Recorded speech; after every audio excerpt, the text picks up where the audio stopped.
Welcome everybody. It is Tuesday, so it is time for our Q&A AMA. I'm Debbie Levitt from Delta CX, and I am here live to answer your questions, whatever they might be, about customer experience, user experience, customer centricity, product and service strategies, product management and prioritization. Whatever you want to know, if I know the answer, I'm happy to share it with you. Hello, Ana Lucia. It's like I was just talking to you. So before we jump, we got one question ahead of time. If you'd like to ask a question, you can certainly do it in the live chat where it'll come up on the screen.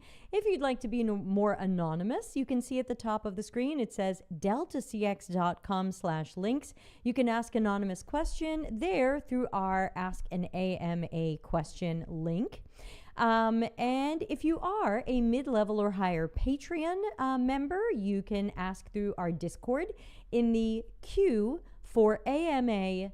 I guess it's a channel, so you can ask there. And speaking of Patreons, thank you. Hi, Youssef. Thank you so much to all of our fantastic Patreon members. We now have over, I think, almost 130 members, with about half of them paid. Of course, paying is optional. If you're not paying, it's kind of like being on my mailing list, and it's the only mailing list I'm running right now. So if you want to be the first to know stuff, join the Patreon at the free or not free level. The not free level starts at $1 American per month and comes with some early access and some other perks. So thank you to everybody supporting the channel and the content. All right. So let's start with the first question that came in ahead of time. And we'll put this up on the screen. And this says, what are your thoughts on this? There are certain UX quotes that say things like, instructions need to go away, and if you have to explain how to use an interface to someone, it's a joke. When it comes to UX people preaching about making things easy and intuitive with less content. However, I had a discussion with a professor who said designs are not really intuitive. They have to be learnable for everyone. All right, so I think we're getting into semantics a little bit, but let's answer this one. So the it's a joke thing comes from a poster that I also bought as a shirt, though I'm not wearing it today. I should have worn that shirt today, where it says something like, a user interface is like a joke. If you have to explain it to someone, it's not that good. That's where we go. Ba-doom-tsh. Then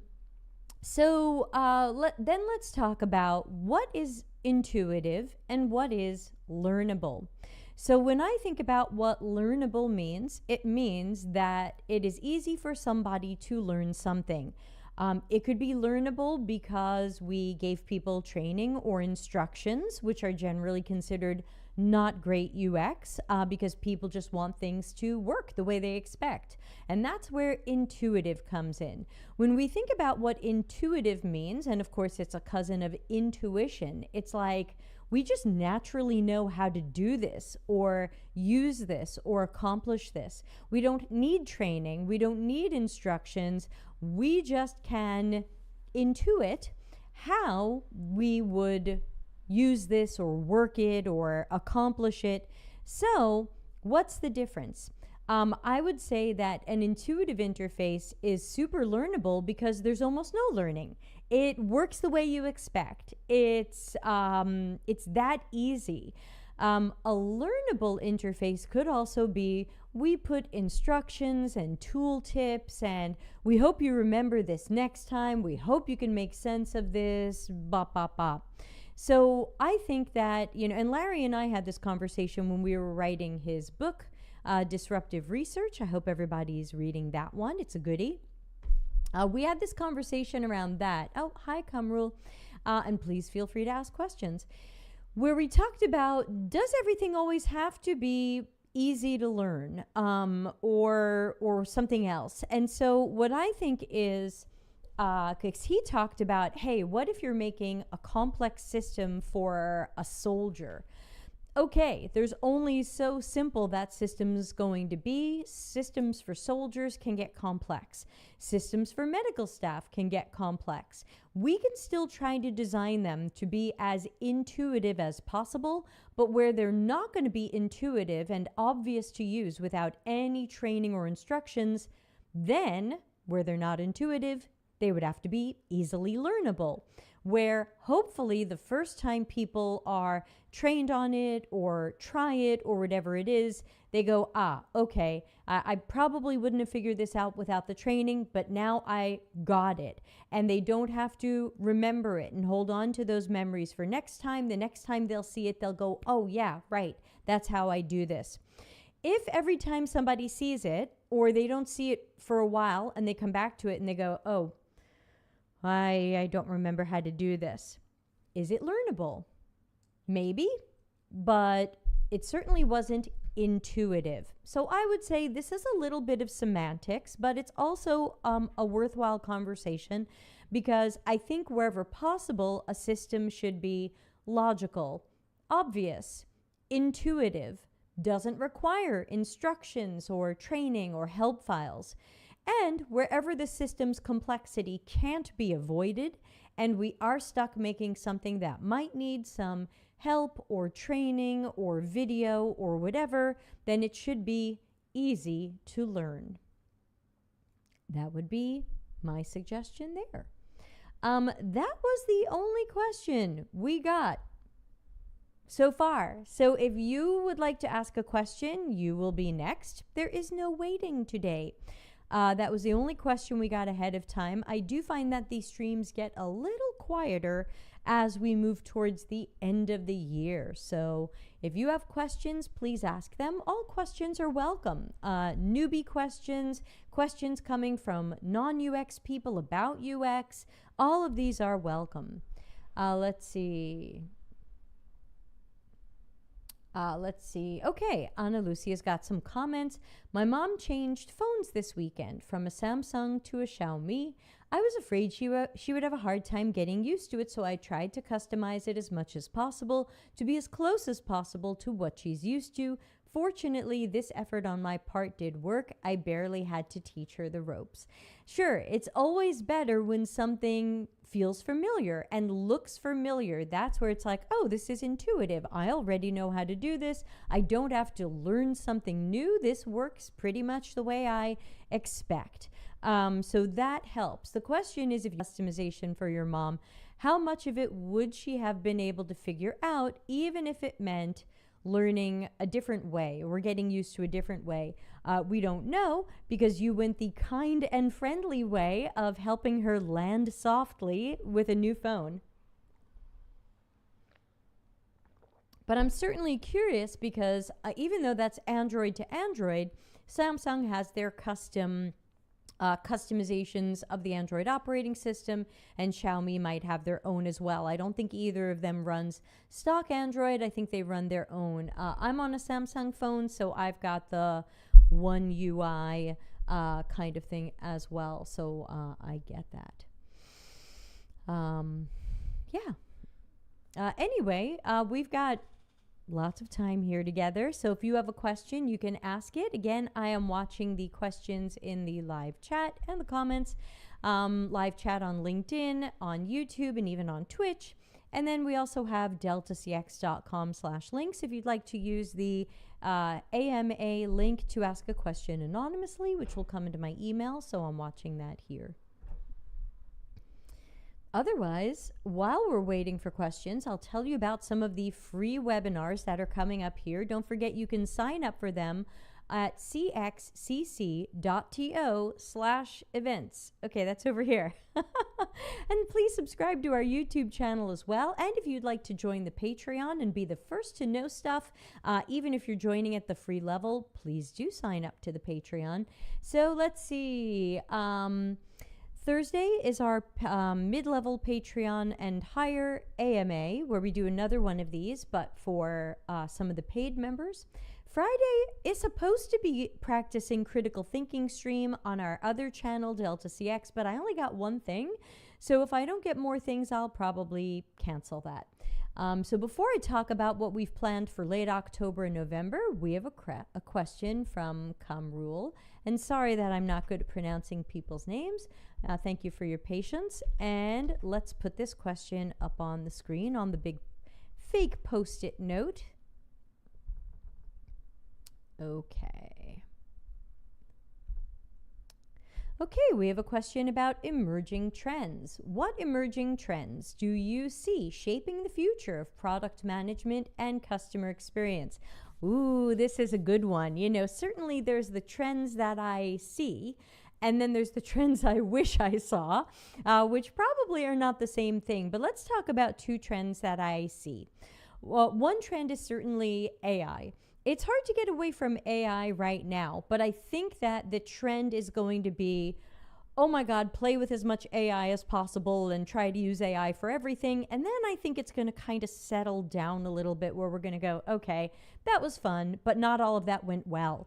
What did AI do well? And what did AI not do well? Let's just use AI or AI tools or AI text correction or whatever we're doing for what seems to work well. So I think that, AI is an obvious trend, but again, I do think it's going to have to settle a little bit where we're going to have some standards, because there's a lot of bad AI out there. I mean, the AI is doing the best it knows how to for a robot, but people are utilizing it kind of in weird ways or bad ways or wrong ways. And so I think that we're eventually going to have to see, oops, we failed.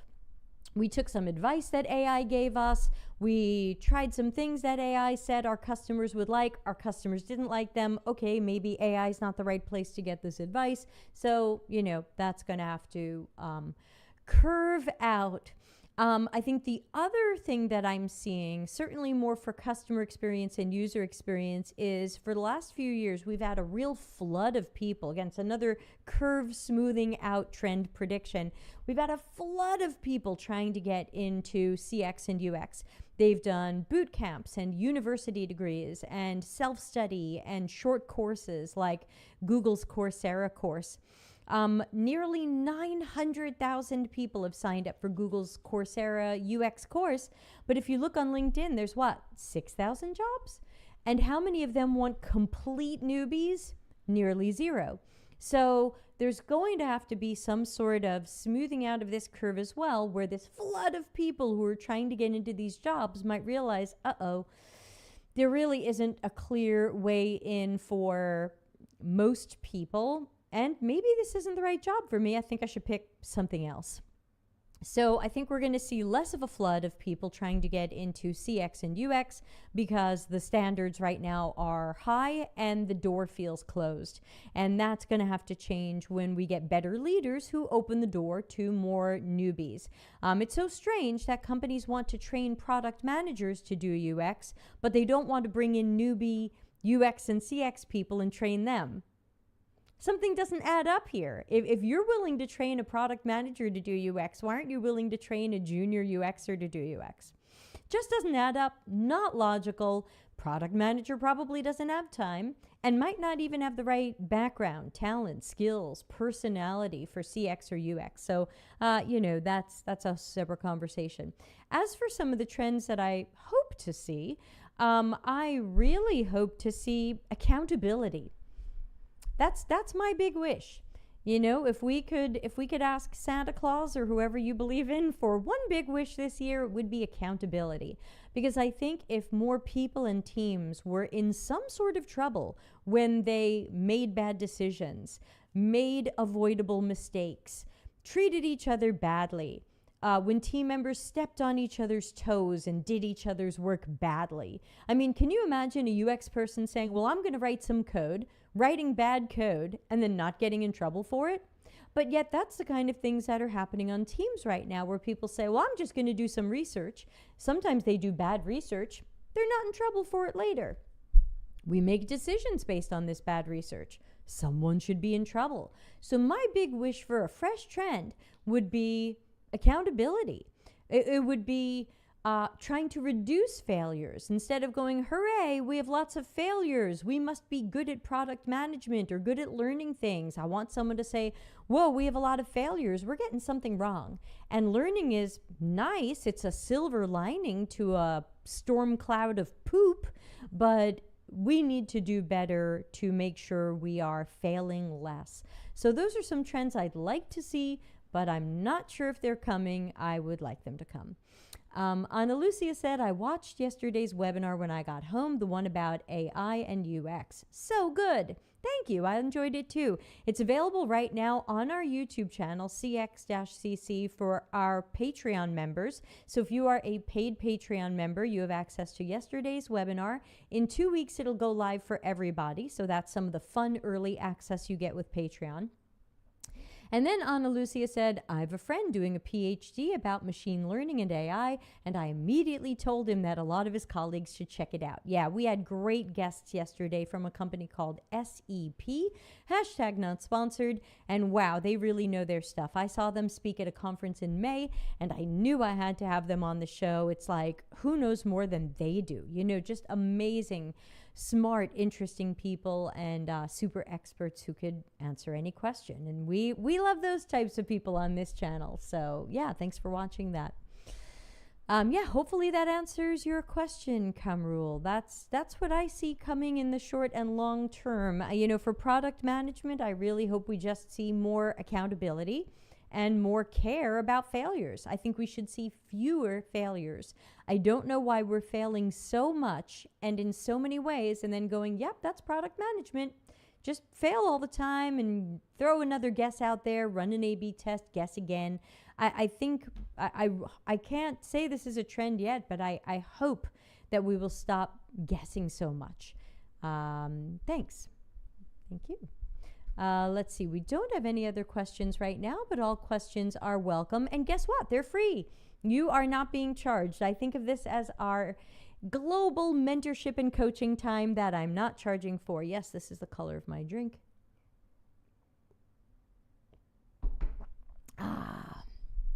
Okay, so talking about what other webinars and stuff we have coming up, we've got Monday, October 30. It's a free webinar with Cindy Brummer about the ROI of UX. Oh, lots of people have been asking for this one. Remember, our webinars are free, but they're not here as live streams.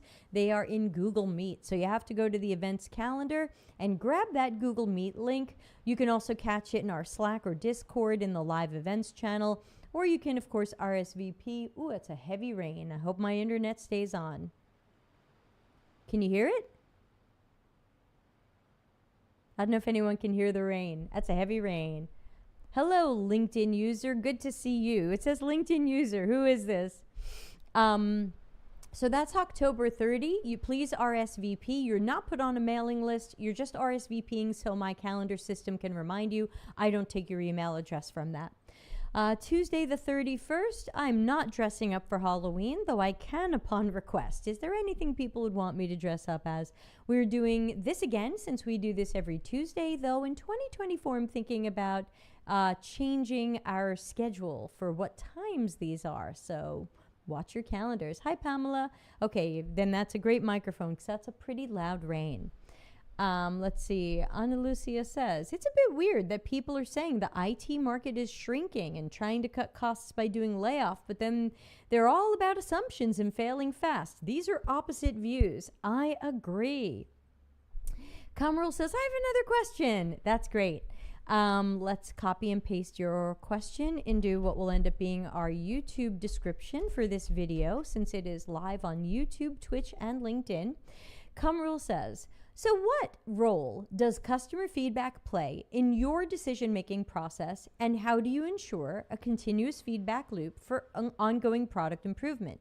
Okay, so definitely check out on our YouTube channel. We just did a webinar about continuous discovery research. Is that one live yet for everybody, or is that still in Patreon only land? Let me check.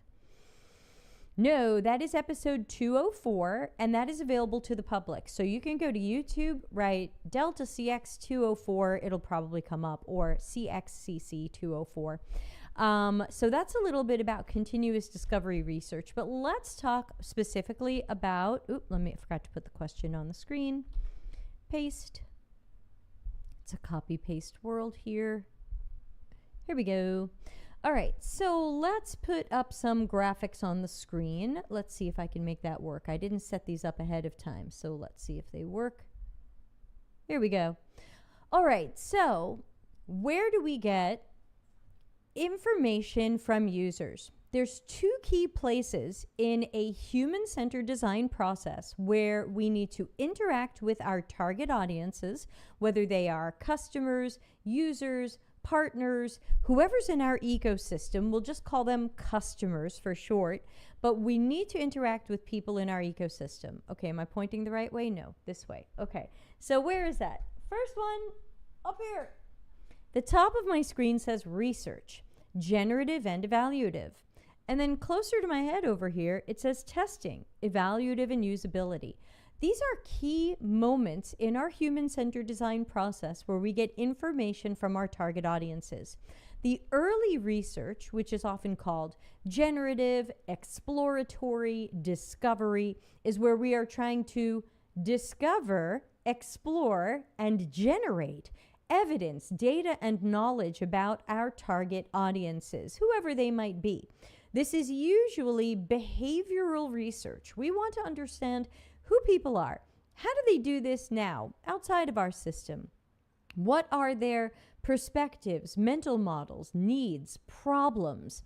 And that's where we can start to write out problem statements. We don't have solutions yet. In early research, we are solution agnostic. Sometimes we're checking on an idea, but mostly we're just trying to get to know people. And this is not necessarily feedback, but it is definitely customer and user information. And so we could see it as feedback, or we could see it as early knowledge that's going to set our project up for success, because we're not guessing about people. We have our questions answered. How do you get your questions answered? Go check out episode 196. You can find it by going to YouTube and searching for CXCC 196. That is our discovery phase knowledge quadrant exercise, which looks like this. And it's an exercise that we can run with our larger cross-functional team and find out what questions do people have about users, customers, resellers, technology, internal to our company, anything that's going to touch this project. So we can run that. And then we can figure out what questions does the research need to answer. So, wrong thing. Let's put up the human-centered design thing again. Here we go. So that's our early research way up at the top. Now, what about the testing one? That's also orange. That's because it's research. Again, this is often what teams mean when they say customer feedback. They mean we have an idea, a concept, a design, a developer build, or the real thing, and we want to know, is this right for people? Is this going in the right direction? So that's where we bring in evaluative research, because it evaluates the quality of what we've built and checks if it's right for the target audience. And so that evaluative research is usually some sort of usability testing. It's not putting something in front of people, explaining the screens to them and asking if they like it. That is not UX research. That is not customer-centric. That is not evaluative testing. That is not a usability testing. That is some sort of weird, crappy, fake research. Please don't do it. So typically when we do this type of research and we try to get that feedback from the target user, we want to give them an interactively realistic prototype. If you have a box on the screen and they can't type in it, this isn't interactively realistic. So that's why I'm a fan of Axure, A-X-U-R-E, for UX prototyping. Definitely a fast but thorough way to make a realistic interface. Figma's not there yet. Neither is Sketch, InVision, or I already said Figma, Adobe XD. So we put it in front of people and we just give them a task. You're trying to buy a book. Go. The less you tell them, the better. Watch them naturally behave. So this research is ultimately observational in nature. Could also have some interview questions, but mostly we're trying to get from people, we're just trying to learn by watching. If you ask people, did you like this?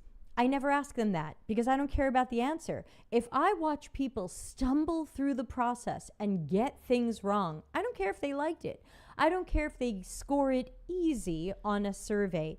It doesn't matter because I watched them mess it up. I watched them have problems that we should fix. So I don't ask them, do you like it? Was it easy? These are, again, not good research questions. People do ask these, but these are not good research questions. You really won't catch a professional and experienced UX researcher asking these things. So this is the extremely long version. Again, this is why you need specialized CX and UX researchers, because this research is not done in a day if you want it done well. If you don't care if the research is done well, then why do it at all? If you don't mind bad quality research, you might as well save time and run with guesses and then take the blame for those guesses later. But if you care about getting good customer feedback, then we have to stop having the wrong people do the research, and we have to stop asking people the wrong questions, because I don't care if people liked it. I don't care if they gave it a score. I don't care if they said nice things. If I watch them use it and they have trouble, or if it doesn't seem to solve the original problem that we meant to solve, this ranges from not quite done to really garbage. And Agile and Lean tell us there's no good reason to give a customer garbage. There's nothing in Agile or Lean that says rush out garbage to your customer.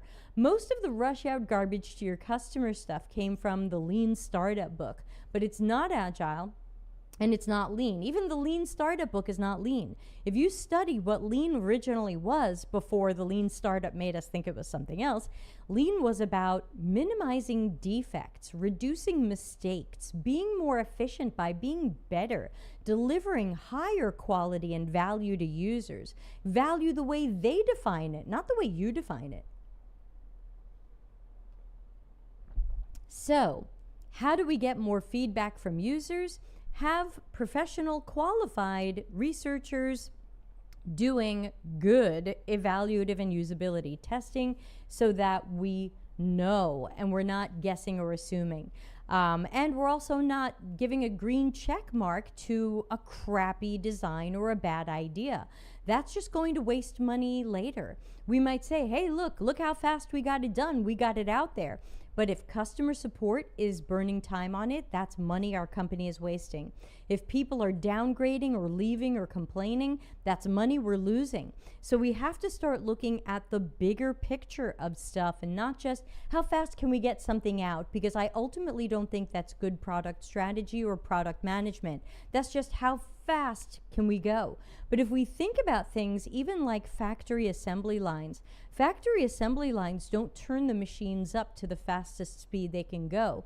They turn the machines up to the fastest speed at which they get minimum defects, mistakes, and things like that, which is not the fastest speed they can go. They're balancing speed with quality.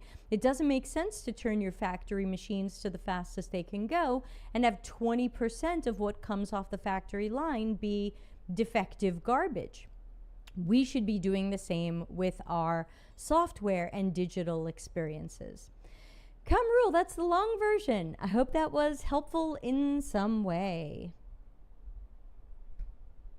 Feel free to ask any follow-up questions. You can ask a follow-up question to that.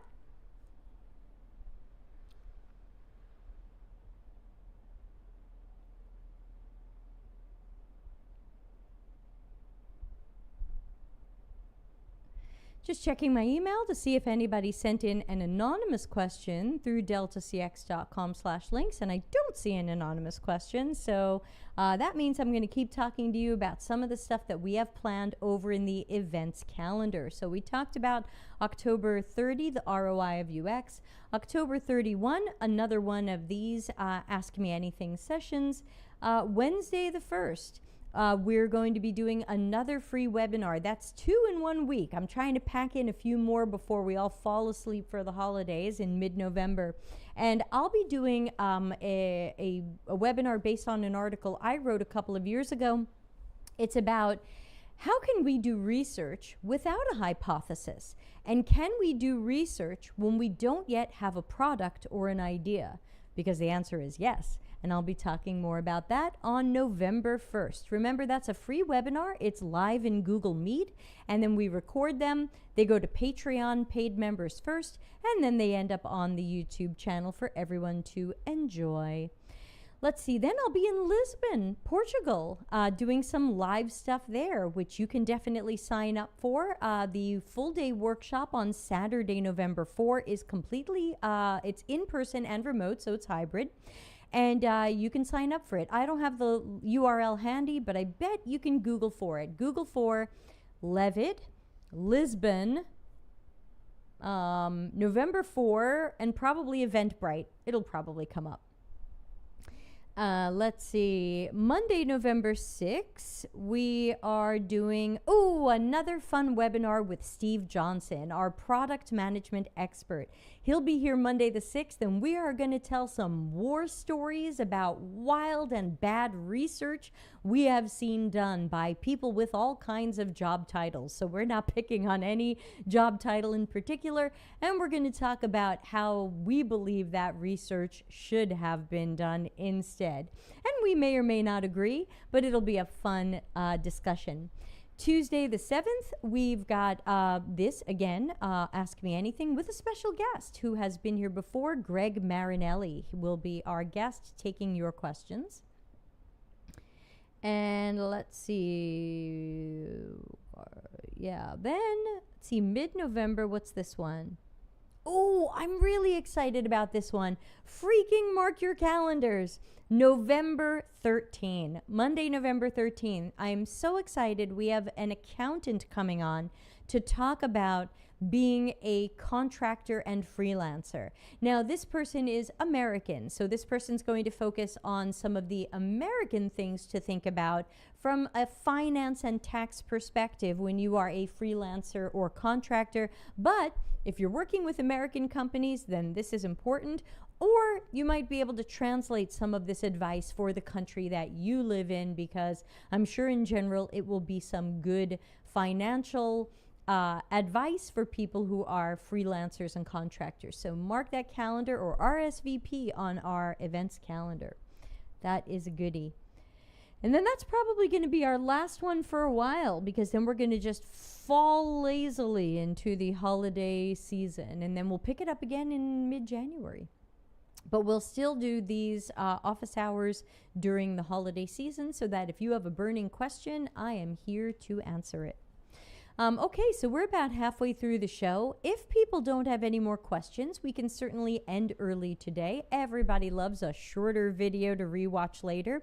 If we'll give it a few minutes. If you do have a question, I will happily take that. But I don't see anything coming in through the anonymous link, and I'm not seeing anything in the chat, and I'm not seeing anything in the Discord. Let's check. Nope, nothing in the Discord. So we'll give it a few minutes, and if nobody has a question, then I will say happy Tuesday and see you very soon. I think not tomorrow. And again, I don't know, I might cancel critical thinking at the end of the week if we only have one thing. That's a very short show.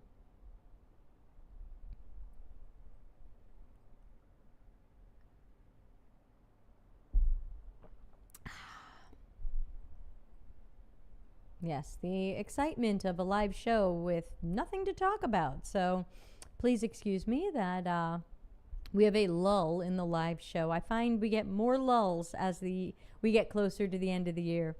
But again, happy to take any question that is in my area of expertise.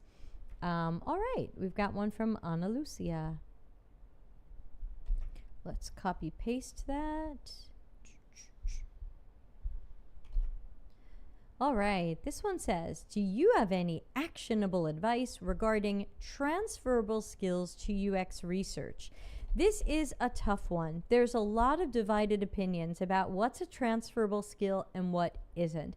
I've had some awkward conversations with people who thought that if you cared about people in any previous job, that's a transferable skill. And I don't think that human care is a transferable skill. It's just part of your nature or personality, and you'll take that with you wherever you go. But I wouldn't see that as a skill. So what could be a skill that might come from another line of work that would transfer into UX research? I look at if you've ever interviewed people and interviewed them in kind of a research setting. An example of what's not a research setting is, let's say, for example, my husband runs his own business making websites for people. Sometimes he has to, we've got we have a spammer on, what do you call it? On Twitch. And I love how it says, sorry for bothering you. No, you're not. You're a spammer. No one should do business with you. So I apologize that this is even on the screen. We'll take it down. This is a spammer. No one should do business with that company. Do not work with them at all. How about that? How's that? Not sorry. So as we were saying, if you have done previous work where you interviewed people, but not just like, hey, I had a new customer and I had to find out what kind of couch they wanted. So I interviewed them and I learned their needs. That's not really it, because there's nothing about that looks like UX research to me. Just because you had a conversation with a human doesn't mean it's going to look like research. But sometimes people have come from social sciences or anthropology or something else where they have had to do some sort of interviewing, where the interview was planned, they had to recruit participants, they had to hold those sessions with a certain style of conversation or moderation, they had to analyze that data, synthesize that data, report on it, etc. Okay, now it starts to look a little bit more like UX research, even if it was some other type of study. So I would say that's probably a more transferable skill. Sometimes there are just things that it's good to show people. Or have you ever run a good survey? Sometimes companies want UX researchers to write and analyze surveys. Do you have any quantitative research experience, even if it came from marketing or some other area where you designed a really good survey? The survey was run very well with good rigor and sample size, and you got great information out of it that really helped some people learn stuff and set things in a better direction. That might come from a marketing job, for example. That could match something for UX research. So I think the most transferable skills are going to be things that start to look like UX research, even if they weren't. So sometimes that comes from marketing and market research. Sometimes it comes from social sciences. But I do find that in conversations that I have, people sometimes assume that anything that looks like having a conversation with the person, like my husband goes out and talks to a potential client about what kinds of things they might want on their website. That's not UX research. He also didn't research with users. He spoke to his client. So, there are things that people try to tell me were UX or are transferable skills, and I don't see it. I do get a lot of school teachers trying to tell me that, oh yes, I had to make lesson plans for students, and I had to have empathy for students, and I had to do this. And I say, okay, but where's a UX process in there? And then sometimes they'll tell me, well, I did design thinking. And I'll say, but what does that mean to you? And especially since some people would say design thinking isn't a UX process. So if you can't answer the question, what was your UX process? Or how did you use aspects of a UX process in this non-UX work? It's probably not going to transfer very well. Again, I've had people from all kinds of previous work try to tell me they were really doing UX when they were a jewelry designer. And I say, how was that UX? And they say, well, I had to learn what my customers needed and design jewelry for them. And I go, yeah, that's being a jewelry designer. I don't see a UX process in there. So I hope that helps. Outside of that, there are certainly personality aspects or just the maturity of having worked before that can translate, that are just part of your general skill set and your personality, but specifically transferable to UX research. That's the way I see it. Some people might say I'm a little bit harsh in not allowing these other things and not seeing them as UX, but then again, when people come back to me and say, oh, I didn't get the interview. I'm not getting any interviews. And I go, yeah, unfortunately, what you have, we don't see it as translating into UX research. So if they're looking for 2, 3, 4 years of experience, I once had someone bitch me out because he couldn't understand why his 16 years of being a laboratory assistant wasn't considered an automatic translation into a UX research job. I'm sorry, but it isn't. And we noticed that. Ana Lucia, am I in the right ballpark? Is this kind of the type of thing you wanted me to talk about? Did I miss a point you were trying to make?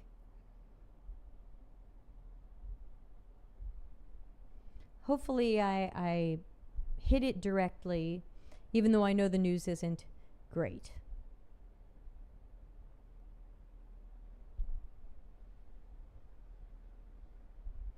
So hello, we are still live, and if you'd like to ask any questions, please do. I'm watching for anonymous questions, which we haven't received today.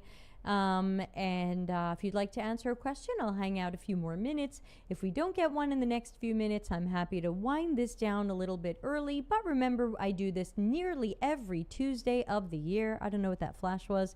Nearly every Tuesday of the year. Did anyone else see that? I don't know what that was. That was weird. Let's refresh my chat system. I don't think it was that, though. Yeah, when I refresh the chat system, it does the big blue bar, not a weird other thing. Yeah, if there's any questions you have, and remember the deltacx.com/links way of asking a question, you can use that 24 hours a day, 7 days a week, and I'll just queue your question up for the next time we do this. And if you miss an episode and you can't be here live for my answer, that's fine. I don't check if you're here live. You can always watch the video later on YouTube or LinkedIn or Twitch, and you can see the answer I gave to your question. Okay, Gabriela says, also about UX research skill transfer, how is it for you about different markets and ways of working? Let's put that question up on the screen and also in there. Ana Lucia says, thank you. I know not everything is transferable, and now I'm trying to, here it is. Now I'm trying to make and rewrite a lot of things. That helps. I wish I could read a hiring manager's mind. Yeah, that's hard. Okay, so Gabriela has added, also about UXR skill transfer, how is it for you about different markets and ways of working? To me, if you've done good UX research work somewhere, I don't have anything against where you did it. If you researched with Italians in Italy in the Italian language, but you can show me a good UX or research process, that's great. I don't mind that you've done it in another market. There are some jobs where they're very picky about the markets you've been familiar with. I worked last year for a German company who only wanted researchers who could speak German and English and could speak German to Germans, mostly Germans. And so they're going to be picky about that, and it's not going to translate. We found some people who had done research in French, and the company didn't want them. So sometimes it doesn't translate, and there's nothing I can do about that. But where we have that flexibility, if I can get to know your experience and previous work or achievements through your portfolio and or an interview, then I don't mind if you worked in children's clothes, but now I'm working in something else. So, it really depends. I've also worked with companies who said, hey, we work in oil and gas, and we expect everybody at the company, even a UX researcher, to have a background in geology. In that case, if you did work in children's clothes and not geology, they may not want you. So this is really going to be up to the company and the hiring manager for what their standards are. I would say for most of the projects I've done, I try to match people up to them more by personality, unless there is something special about the domain. Like if you have blockchain experience and this is a blockchain project, then I might naturally be thinking of you. But other than that, I know that very often in UX, we have to learn new domains and new areas, and and get to know these things. And so, that's it's just the way that is.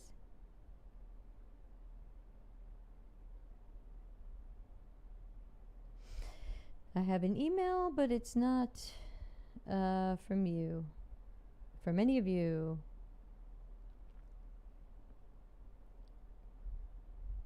So, and Larry is sending me some of the books.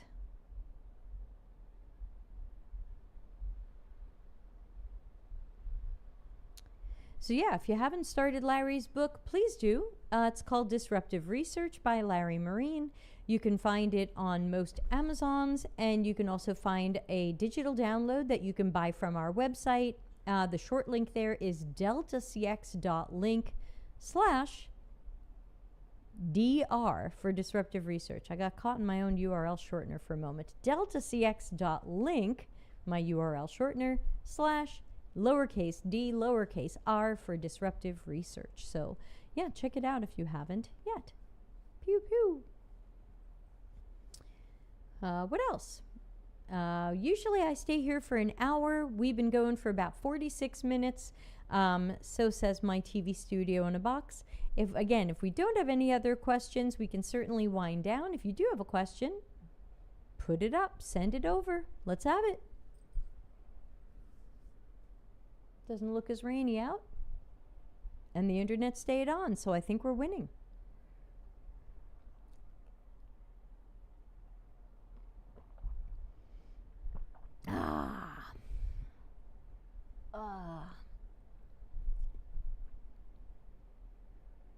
Yeah, this is the dreaded dead air. I know I'm supposed to constantly entertain you and keep this going, but, in a Q&A show with no questions,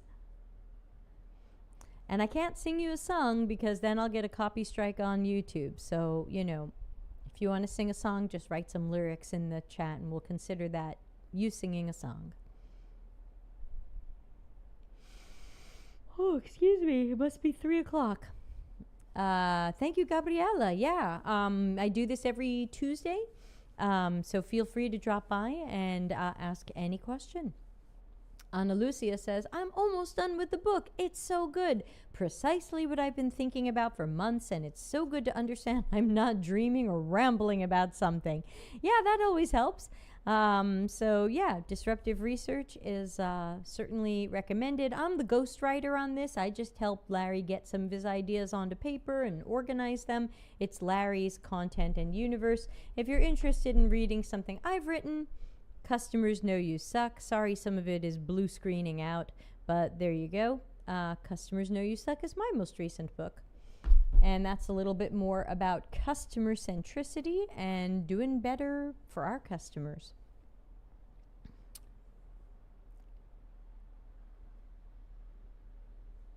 Don't forget to check the events calendar. So much good stuff coming up that we're not streaming on YouTube anymore. We're doing it in Google Meet, recording it and posting it later. Because YouTube doesn't love live streams. Boo, they deprioritize them. So we're just going to do more pre-recorded stuff and see how that works.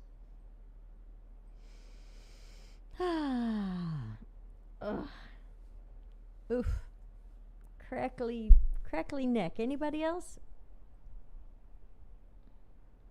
I still have these fake eyelashes from my wedding. What do you think? Otherwise, it's a filter. It's my camera filter, which we talked about on LinkedIn the other day, for those of you who follow me on LinkedIn.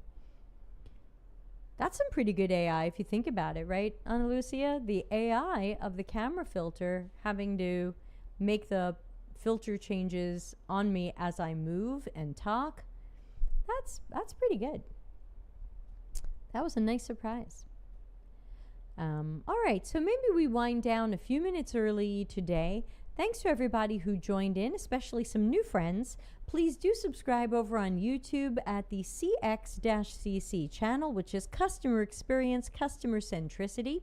And what else? Check out our Patreons, like a mailing list if you want to be the first to know stuff. And if you want early access and perks, you can join the paid version. That's optional. I'm jealous. I tried to figure out if there's software I could do with my webcam. Yeah, it came with my, I bought the webcam just to have a new webcam, a higher quality webcam, and then I found the software came with it. And I was like, oh, this is bonus. I was just hoping to get a better webcam, and boom. So, yeah, hashtag not sponsored. Happy with my new webcam, but it was not cheap. I think it was 370 euros or 300 something euros. So it was not cheap. But again, I'm on camera a lot, so I decided to go for it, you know? It's a good investment for me. I'm on this camera a lot. All right, so I am going to wrap up the show, which means it goes quiet and there's a giant flame across the screen, and then the stream will cut off, and it'll be archived over on the YouTube channel immediately. If you want to find it over there, I'll just be working to make a little thumbnail for it and clean it up a little. But thanks again to everybody who joined. Thanks to our Patreon members, for the paid ones, for helping make all this happen. And I guess I'll see everybody either Friday if we get some critical thinking stuff, or on Monday. Thanks again. Bye.